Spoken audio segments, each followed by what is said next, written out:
Hello and welcome to today's episode of the Work at Home Rockstar Podcast. Very excited for today's guest. This sounds like a really interesting interview. We are talking to the owner and founder of Stellar Insights Inc. And what he does is he listens, he asks questions, and he guides his clients to the next epiphany that they need. So excited to hear more about that. But first, we're talking with Brad Smith. Hey, Brad, you ready to rock? Absolutely. Awesome. We always start off here on a good note. So tell me a story of success in your business that we can all be inspired by. I had a client about 10 years ago. I've been in business for 28, but 10 years ago. Um, and when I started with him, which was probably February, the year before they'd done $13.8 million, 13.7 million, somewhere in that range. By the end of the year, we had him at 16 point, excuse me. So it went from 3.5, if I misspoke, to 6.7. The next year we had him at 9.8 million, somewhere in that range. And the following year, last year I worked with him, he was at 12.9 million. The year after that, with all the things we'd done, we restructured literally the whole company. He went from 4.9 to 13.2, but he multiplied his profit by a factor of five. I made the man a million. Wow. That's amazing. Yeah. Sometimes it's not just the revenue, right? It's the profit that matters. Yes. And I watch you both. And you watch both. Awesome. So now, along with the good note though, so not everything goes as planned. There's some things that might, not necessarily work to the exact plan that you had. And those mistakes are okay. I mean, they, usually lead to something better. But I'm wondering, can you share with us something, a bad note that happened in your business that we can learn from or how Yeah. you recovered from it? Easy. Okay. First of all, I look at failures as the whole process. When we learn how to walk, we fall down a lot before we actually get good at it. Yeah. Okay. Yeah. So mistakes are that way. I've gone through a period of about 5 years recently, and I've only put the pieces together literally in the last 2 months. 5 years, I've been looking for new ways to get clicks. So email, for me at least, has essentially done as a way to get new clients. Mm. And so what I've been doing is struggling. Like I have, lots of stories in that, but essentially I've had so income here, requirements here. And I've been in that level for about 5 years. Okay. Moved cities, went to Las Vegas, lived there for 2.5 years, for a client, fired him 3 months in. And then because of the pandemic and a couple other things, here my income, I couldn't get home back to Portland. So, stayed there, had fun there, and then figured my way. So finally, I dragged in a couple extra things here. In the last 6 months, I found an assistant, a marketing assistant over in the Philippines, who I talk to every morning at 6:30 my time.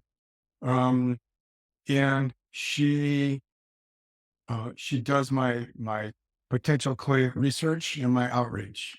Then I have another woman that I hired about 2 months ago, who in the Philippines also, who does my cold calling. I'm I'm a good salesperson, or at least I thought I was, right? And so I've learned how to taught her how to um, do the outreach, and she's brilliant at it. So Wow. that's put that together. So delegation is important. Way I do it with my clients. One of the very first conversations with a client is, what are you doing that you have no business doing that you can hire for a lot less money than your time is worth? Right? We do what I call a plate exercise. We list out the time, we list out the duties, and then we go down through and start building out a delegation list. What do they need to do? And then we match that to cash flow. You can't outgrow your cash flow ever. Wow. What do you think tends to be like, is there sort of like a pattern to that question? Like, is it, there's something that usually comes up people should be delegating first? Well, administrative stuff, bookkeeping, that sort of Mm, thing. Those yeah. are the first things. It depends on what you're good at. If you're really good at, let's put it this way. I'm an extrovert and I'm gregarious. So I'm good at outreach. But um, people that are introverted may not have that same set of skills. I'm analytical, but I'm also really deeply emotional. Learned through my life to master that. So Right. I tell Okay. people I'm bordering on ancient, but not quite there yet. Yeah, and it tends to be that there are, really those two different sides of the spectrum, and entrepreneurs can fall on either one. Either you can be, more the salesy type person or more the behind the scenes type person. But both of those can be successful in business, right? As an owner. It takes certain sets of skills in a business to make it work. You have to have sales. You have to have marketing. If you don't have sales, then you're dead, right? You have no business. Mhm. So growing up, I watched my dad. We moved from Evansville, Indiana to Corvallis, Oregon, to Oregon, essentially. And I watched my dad start or be involved in the details of the front end of 34 companies. Oh So wow. 34 startups. And in that process, every one of those stories would come through the house. Who you pick as your partners, if you're going to have partners, is critical. Very, very important. Never have a business where you're 50-50. I don't care if it's 51-49 or whatever.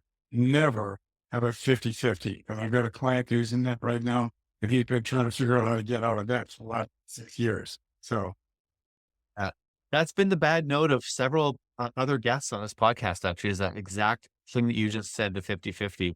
It's a recipe not, for disaster, right? no, it's a disaster. Yep. Yeah. And I mean, it makes sense because I mean, people change over time. I mean, you might have some visions Oh, that slightly change, and now who gets to lead the way, right? everyone has their own sets of skills and capabilities.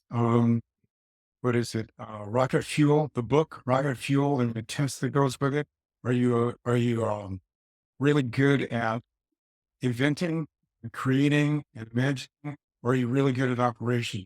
It's a rare, rare human that can do both well. Yeah. Well, and you probably wouldn't have the time to do both well anyway, right? I mean, especially when your business starts to scale and starts to grow, right? You can't scale a business and do operations a lot. You Mhm. have to be back. So the whole point is you're constantly delegating until you do nothing in the business except overview and vision for the future. Yeah. Now, I found when you're working from home, especially, like you know, it, it can be a challenge to find a really good productive space to be productive in your home. What, what are your thoughts on that? Like, how does your jam room work? I need my physical space. So um, living with my girlfriend, she has her office way up in the other story, and mine's here. Mine's like, what is this, 10 by 10, if you would, and Yeah. it's just my office. And I have to have that. I could close the doors. My noise gets, you know, more sequestered here so it doesn't bother any people in the house. Yeah. Um, so everyone, I'm going to add a piece. Everyone has their own headspace, right? Your headspace is the most important thing you have.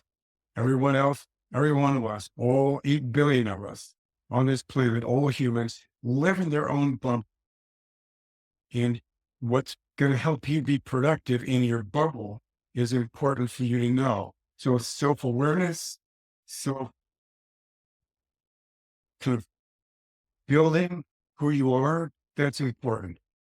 Mm. Yeah. I find that self awareness is a tricky one, isn't it? And I mean, the best example I had of that is just, we all have this blind spot, whether we like it or not, that we can't see. So, maybe it helps to have somebody to cover that blind spot. Is that what you found? Um, there's a thing called the Johari window, Johri, I believe. Um, and there's the part of that, and so it's quadrants, what you know and what everybody else knows, right? And what Yeah. the known, the unknown. So there's the part where you know the same as like the public part, right? Who I am with everybody else, right? Everybody else knows that too. It's out in the open, right? Then there's the part that everybody knows that you don't know. That's a blind spot, if you will. It's a total blind spot, but and that's where other people, that's why we invented more than one human in the world, right? So that we get to share what we know with each other, right? The people that love and care about you, right? And there's no one where everybody hates you, right? Yeah. There's people in your life that are dear to you. Have conversation with them. I have a process that I take with my clients, take them through. I send them a values list. It's like 5 columns for a whole sheet. And they mark out the ones that are important and the ones they want to grow in. And have them give that to their partner, whatever, right? And then go down that for themselves. And then they come back together. I had a client when I first started doing this. He was an attorney. He came back to me after he'd done this and then shared it with his wife. He said, I'm scared because my wife and I share no values. I say, sit down, talk through it, and find ones that you can share and work together. You have to have things you share, right? So blind spots, that's what every human being is for, to share with you. That's the point of a coach. They will be honest with you. They'll guide you to what you can't see. So there's the part there's the part that you know that nobody else knows, and I call that private information, not secret, private, right? It's a choice. Then there's the part that everybody else knows that you don't know, right? That's your blind spot. And then there's the part that nobody else knows and you don't know. That's the unknown. And my whole goal in my life, and that's part of why I named it Stellar Insight, is because there's things about the universe that we don't know that we are destined to learn. That's the point of this earth, so that we can learn how to be amazing. And I think we can be. Yeah, me too. Me too. Yeah, I'm quite spiritual, and I mean, as I get older, it gets even more because, I guess there's just so much that happens. I mean, we talk about instinct and gut feelings a lot on this podcast, and Good. you can't really explain that. But when we talk about the good note, the bad note, especially the bad note, almost everybody says I just had a gut feeling that it was a bad idea and I Right. didn't listen to it. And then this happened, right? Or on the good note, I just had a gut, I just felt like the tingles and I went in this direction. You can't explain that, Oh, I but can. it's No, big. I literally can explain it. Explain it. Okay. I'm a 29-year meditator and I've been studying literally since I was 18. So a good 60 years. I've been studying how we are who we are, right? And meditation allows you to be still and still be active. Okay. The Yeah. whole point of meditation is eventually, so there's being present and being not present. So we've all had moments where we realized we weren't paying attention. We Yep. brought ourselves back to present. Okay. Presence, if you would. And meditation, it's an exercise of that will of being present. Okay. And you learn how to regulate that. Okay. I have literally on my desk, this book here by a practitioner I visited recently. Okay. Neural feedback. Okay. Feedback for all. For Right. all. Okay. Then I have another one. I have not read this yet, but I've been through bunches of it. Altered traits. Altered traits. Science revealed how meditation changes your mind, brain, and body. Cool. It does. Okay. What happens? I use the two methods. One is transcendental meditation. I start that when I hit consciousness in the morning. And then the other one is from synchronicity.org. It's biofeed at a binaural beat. So you put one beat in here, one in here, and your brain tunes across it. So what happens over time with meditation, and this accelerates that, is it builds neural pathways across the brain. And so when you can build neural pathways across the brain, you find that you're not working. So there's 5 brainwave levels. I finally understand the fifth one. Beta, beta is where we do our analytical thinking. Alpha is where we do our kind of imagination work, right? You're washing dishes, you're in alpha. Driving down the road, can't remember where you were, you're in alpha, right? Theta is the bottom or the top part of a 90-minute sleep cycle. You go in, you go out, you're in theta. Okay. Delta is the bottom 30 minutes of a 90-minute sleep cycle. It's the lowest, slowest brainwave we have. When you learn how to meditate, I can literally, because I've been doing it a long time, shift my consciousness through the different brainwave levels and still be active and conscious. Okay. The fifth one, I just finally understood literally this month, is gamma. And gamma is, you can look up YouTubes on it. Gamma is where the whole brain is synchronized all at once. Okay. Whole brain synchronization. Now, when you have that, they have what they call Olympic meditators that have, get this, do the math, 62,000 hours in a lifetime of meditation. Do the Wow. math, right? That's decade or more of 8 hours a day, 10 hours a day, 12 hours a day of meditation. That's intense. These people, they shift their consciousness. Your whole brain goes to gamma, just like that. What I found is that when I started this, I was doing some practice. I was an analytical chemist before I did coaching. And that meant that I would take a problem on, I had to put a formula to it. So I was a formulation chemist, analytical chemist.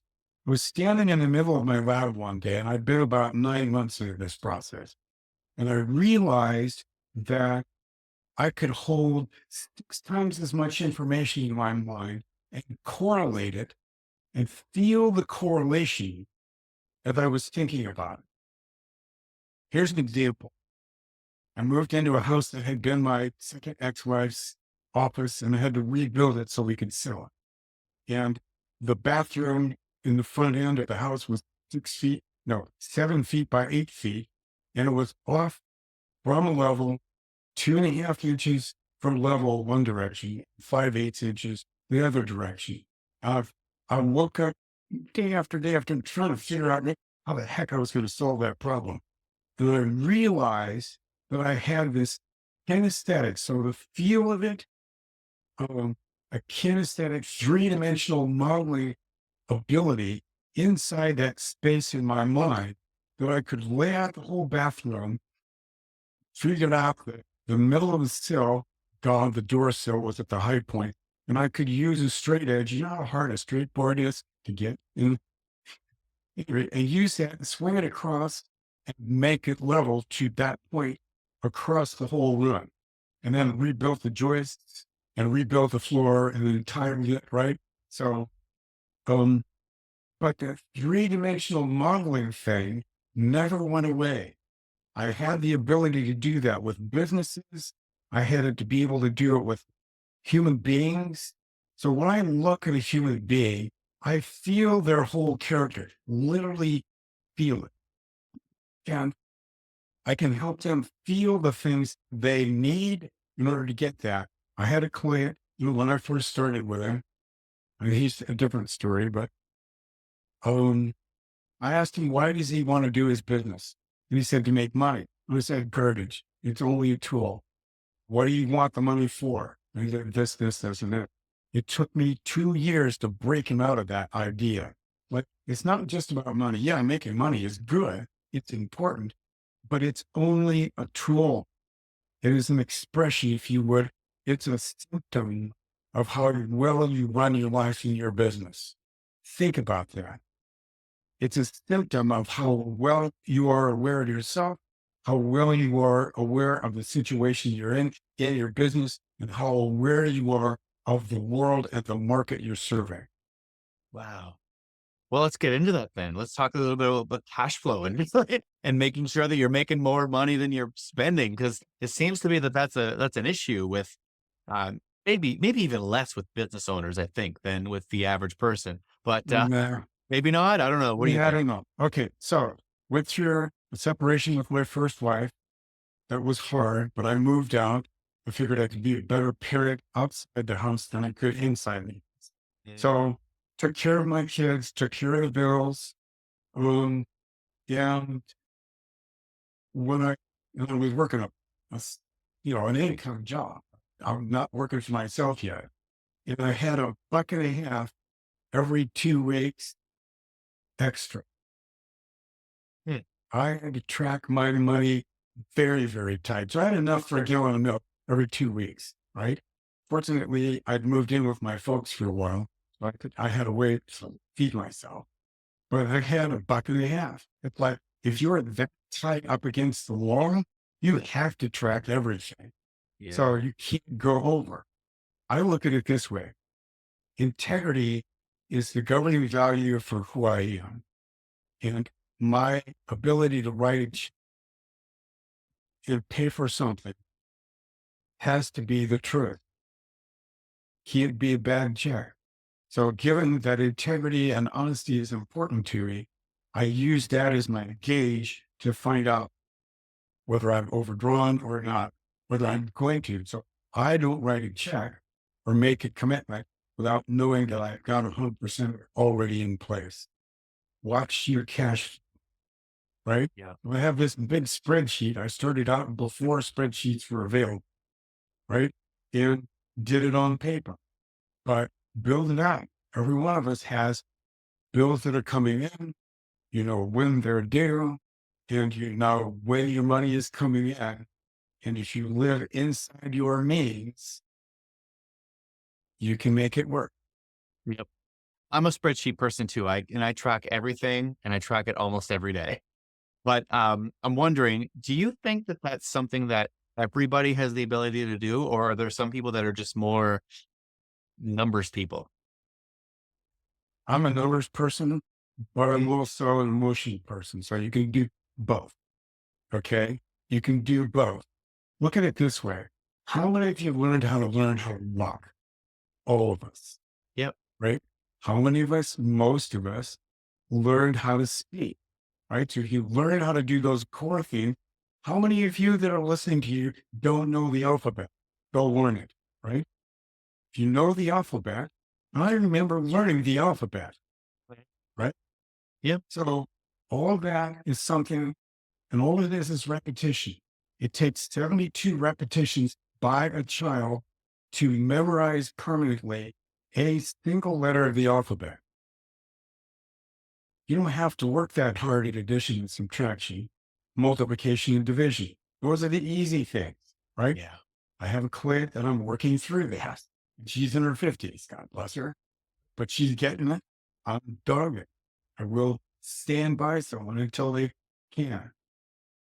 I agree with you, Brad. I think everybody has the ability to do it, and really the ones who can't, I guess, won't think that there's probably some bad programming there that maybe holds them back. But I'm with you. I think everybody should learn their own budget, right? Rather than having, I don't know, this sort of like, oh well, it comes in, it goes, whatever. Because Okay, that's when things get messy. what's the difference between an adult and a child? Age. No, responsibility. Adult is responsible and aware, commits to being responsible. A child is not. So maturity is the difference between being able to run your life. And this is hard, folks. It's like run your life well or not.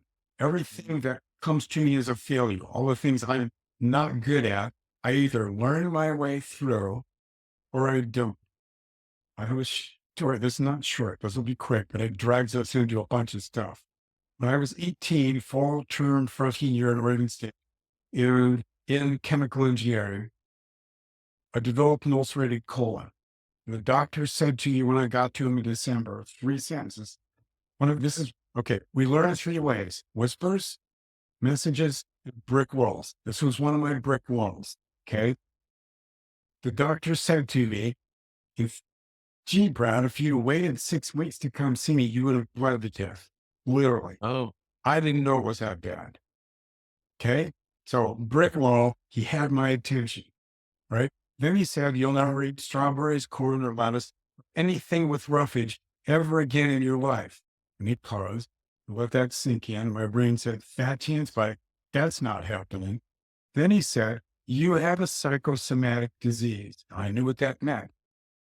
Your emotions affect the severity of your symptoms. And in huh. that instant, I made 100% commitment to conquer the disease from the inside out. I studied my emotions. I studied my body. Yeah, I changed my diet for a while, right? And then I found out that, you know, all of those things happened. I tracked it. I got the bleeding stopped down to intermittent, like once or 2 or 3 times a year. I got it down to that in about 8, 9 months. I got the pain, which was constant, down and it diminished by about year 4. Okay. So a constant feedback on that. Right? And then 29 years later, I tracked back in my memory and mapped out all my memories of decisions. Who we are right now is a record of all the decisions we made before we were conscious and after. I found a memory that I had that was conscious that I knew about, went back in with hypnosis. It was about 11 months old, I think. Had the lid off the diaper pail. I was swirling the diapers because I just thought it was cool and it looked neat and there was clouds behind it. My poor mom freaked out, spanked me for the first time, I think. You know, um, washed my hands and did all that. But the point is, I went back in with hypnosis and reworked that memory from an adult perspective instead of a child, 11-month-old perspective. Yeah, yeah. And I had gone from unconditional love to conditional love at that moment at 11 months. And that was the core of my colitis. So what that taught me was tracking everything, being aware of myself first and my emotions first, and then getting to the place where I knew my character consciously because I rebuilt it from scratch. Amazing. So list out who you are, talk to the people that are close to you, find out what your bad traits are, right? And then learn from that. Wow. Wow. And then you are who you are for decisions that you made. In my case, I'd be made millennium, Mhm. and you can rebuild it now.